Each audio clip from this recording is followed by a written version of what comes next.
Assalamualaikum warahmatullahi wabarakatuh. Bisa bersama Ismail Satrianto Angga Praja. Alhamdulillahirrabbilalamin. Hari ini saya kedatangan seorang tokoh di pimpinan wilayah Muhammadiyah Jawa Barat, yaitu Ketua Majelis Lingkungan Hidup Muhammadiyah, ya, di lingkungan Muhammadiyah. Mari kita dengarkan program-programnya atau apa saja yang unik-unik ya dari Ketua Majelis Lingkungan Hidup Muhammadiyah. Kalau kita lihat dari lingkungan hidup, lihat topinya, gayanya, wah ini luar biasa ini.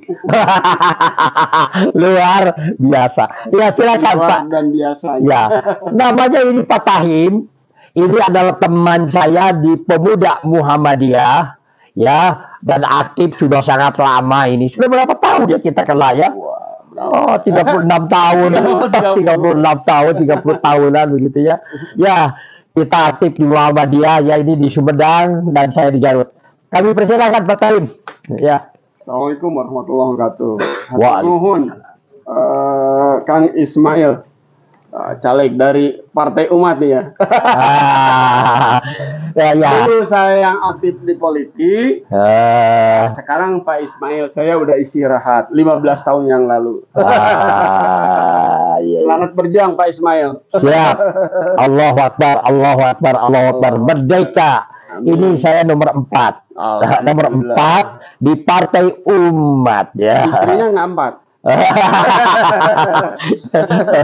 Dikira istrinya 4. Iya ya. Wah, bagaimana ini Pak Tahim ini mengenai program di Majelis Lingkungan Hidup itu? Iya. Isu lingkungan hidup itu isu sekarang lagi seksi, menarik artinya. Kita tahu bahwa lingkungan hidup kita makin kesini bukan makin sehat, tapi makin tidak sehat. Tentunya ini suatu persoalan besar bagi kita dalam menjalani kehidupan, gitu. Baik di udara udah tercemar jelas. Kita tahu kemarin Jakarta ditutup oleh asap ya. Iya. Nah, itu kan bisa merusak paru-paru dan kesehatan lain-lain. Terus tanah pun ternyata kita udah rusak. Tanah termasuk tanah pertanian itu udah rusak sekali karena apa? Sudah dicekoki cukup lama dengan pupuk-pupuk anorganik yang sangat jelek pengaruhnya terhadap tanaman itu sendiri dalam jangka panjang. Karena apa? Bisa menurunkan pH tanah.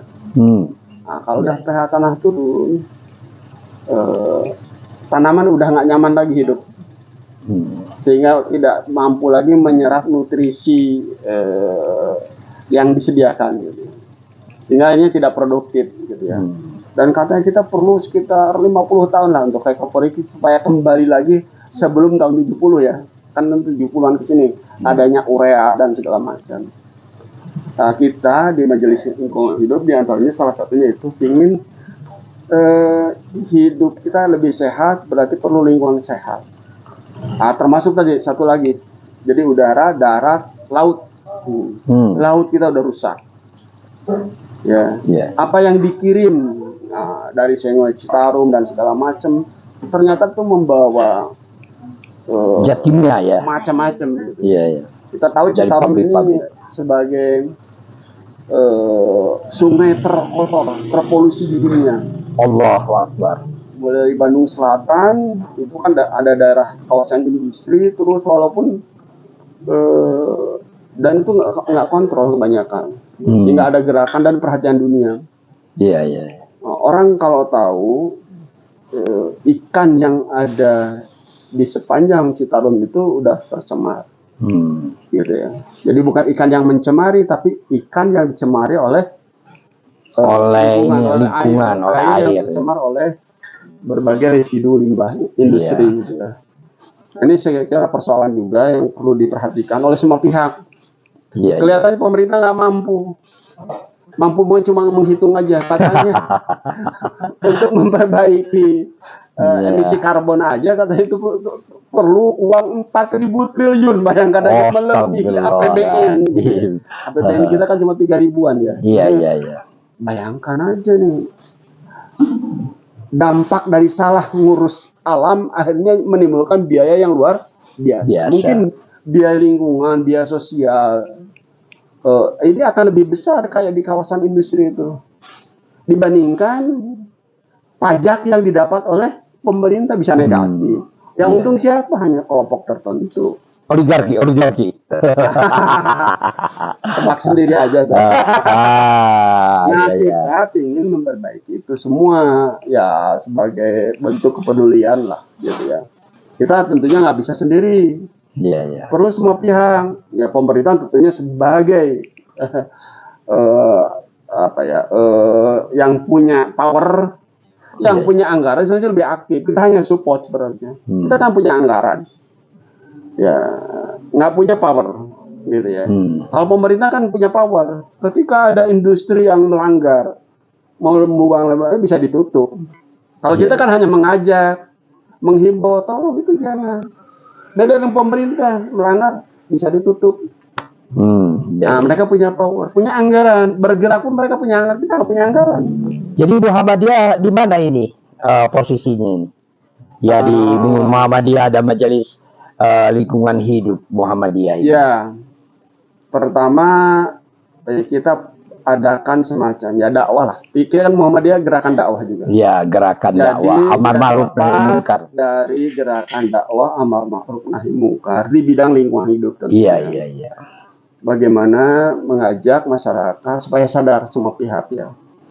Insya Allah nih kalau masyarakat sadar, pemerintah sadar, pengusaha akan ketakutan. Iya, gitu ya. Tapi karena memang mungkin oknum ya, secara kelembagaan pemerintah pastilah akan menjaga lingkungan. Tapi ya tidak terlepas oknumnya di zaman kita. Oknumnya nih banyak masalahnya. Oknumnya banyak. Ya kita rasakan lah sekarang rusaknya lingkungan seperti apa gitu ya. Iya. Ya kita pingin kalau di darat kita pingin ada gerakan hijau produktif berkelanjutan. Apa itu? Gerakan hijau produktif berkelanjutan. Iya. Apa itu? Jadi gini. Dulu kita kenal rak gantang kalau di Sumedang ya. Iya. Zaman siapa? Pak Solihin GP. Dulu awal 70-an. Bagaimana ingin menghijaukan lahan-lahan kritis supaya jadi hijau. Tapi sayang kelihatannya waktu itu belum berpengalaman. Sembarangan nanam gitu, yang penting hijau gitu ya. Kita nggak cukup seperti itu zaman sekarang. Kalau sekedar hijau, tanam kayu-kayuan, udah besar, orang tergoda lagi, ditebang lagi. Setelah ditebang apa yang terjadi? Kritis lagi. Gitu ya. Kan untuk menghindari seperti itu, makanya ada gerakan hijaunya itu, maksudnya reboisasi itu harus dengan yang produktif. Apa yang produktif? Kita tanamlah buah-buahan yang bermanfaat, yang punya nilai ekonomi. Alpukat. Alpukat dulu, apalah yang sesuai dengan agroklimatnya. Iya. Kalau kita nanam buah-buahan seperti itu, udah berbuah, mungkin nggak masyarakat nebang. Tidak ya. Malah akan dipelihara supaya terus menghasilkan. Tentunya harus dipilih buah-buahan yang punya nilai ekonomi. Nah, kalau udah produksi seperti itu, maka akan berkelanjutan hijaunya, itu maksudnya. Ini warga Muhammadiyah atau siapapun yang ada di Jawa Barat, kenapa ini Pak Tahim ini sekarang menjadi Ketua Majelis Lingkungan Hidup di Muhammadiyah? Karena beliau memiliki proyek waktu di Majelis Ekonomi dan Kewirausahaan Muhammadiyah Jawa Barat bersama dengan kami. Ada proyek itu apa? Farming begitu. Integrated farming system. Itu ya. Farming system. Coba ceritakan terpadu. Ya, ceritakan sedikit lah. Ini terakhir ini. Siap. Ya, IFS Integrated Farming System. Atau bahasa kitanya pertanian terpadu. Ya, pertanian terpadu. Ya, kenapa harus pertanian terpadu? Ya, yang namanya bisnis usaha. Ujung-ujungnya bagaimana menekan HPP. harga pokok produksi supaya turun, ya betul, atau meningkatkan efisiensi. Nah, sehingga apa, produknya bisa bersaing. Nah, ya. gitu. Kalau udah bisa bersaing, artinya bisa terus maju, berkelanjutan juga.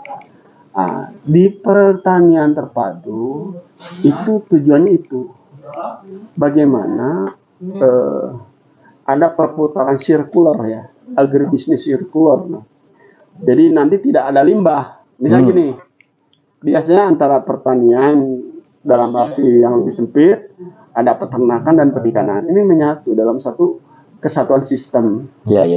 Pertanian itu memerlukan pupuk. Salah satu pupuk terbaik adalah pupuk organik. Siapa yang menghasilkan pupuk organik selain pepohonan itu sendiri? Juga ada pabriknya. Ya, itu sapi. Itu pabrik pupuk organik. Domba. Jadi kita nanam rumput dimakan domba atau sapi, keluar pipis. Ya, outputnya kan pipis. Itu kita tampung untuk pupuk juga. Kotorannya sama untuk pupuk. Jadi kencingnya, kotorannya, selain dagingnya, susunya kita dapat itu. Semua. Itu dimanfaatkan, akhirnya berputar, sirkular.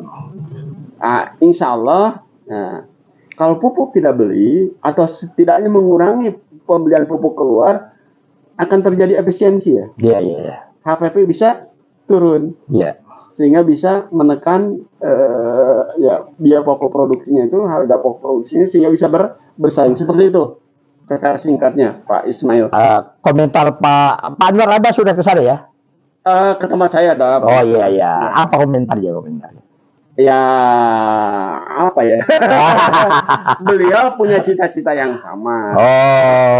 Kan sekarang beliau juga di bidang Majelis Ekonomi, UMKM dan MLH. Ini nyambung nih, nyambung sekali nih. Nanti sinergi kita pun sekarang ini lagi mencoba, termasuk MPM ya, Majelis Pemberdayaan Masyarakat. Kita pun kemarin ketemu dengan ketua MPM, anak-anak muda luar biasa, si Mas Lutfi. Ya. Nah, ini tertarik juga tentang apa yang kita rencanakan, dan insya Allah kita akan golkan ya tadi agribisnis sirkular. Agribisnis sirkular. Ini peternakan domba, sapi gitu ya. Termasuk kita pun sini sekarang lagi. Kemudian ini ada rekan kita yang bisa mengubah sampah jadi pakan. Pakan ternak, ikan, khususnya itu ya, untuk ternak, untuk ikan, ternak domba, bisa untuk sapi dan segala macam. Nah, ini luar biasa. Mudah-mudahan ini bisa mengatasi persoalan lingkungan hidup. Karena apa? Sampah bukan masalah, tapi jadi berkah. Ya itulah ya. Alhamdulillahirabbil alamin. Bisa bersama Ismail Satrianto Angga Praja ya.